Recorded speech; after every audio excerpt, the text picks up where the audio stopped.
अस्सलाम वालेकुम। DNN news के साथ मैं हूं नादरा आमिर। अब रुख करते हैं खबरों की तरफ। रहीम यारखा में जाली सरकारी दस्तावेजात बनाने की फीस मुकर्रर, मोटरसाइकिल कॉपी 5,000 में बनाई जाने लगी।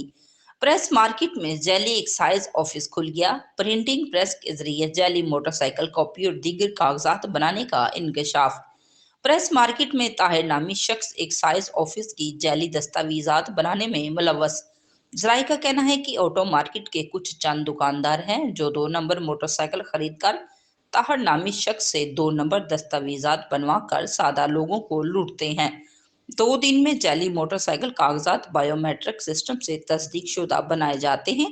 गैर कानूनी धंधे में मुलव्वस ताहर नामी शख्स प्रेस मार्केट में जाली सरकारी दस्तावेजात और मोहरें लगाकर आवाम को बेवकूफ़ बनाकर पैसे बटोरे जाते हैं। तमाम वीडियो सबूत के साथ वीडियो सोशल मीडिया पर वायरल कर दी गई। शहरियों ने अपील करते हुए निगरान हुकूमत डिप्टी कमिश्नर रहीम यार खां, DPO रहीम यार खां और एक्साइज इंचार्ज खुफिया अदारों से सरकारी दस्तावेजात बनाने वालों के खिलाफ फौरी नोटिस लेने का मुतालबा किया है। रिपोर्ट मजन नदीम, DNN न्यूज़, रहीम यार खां।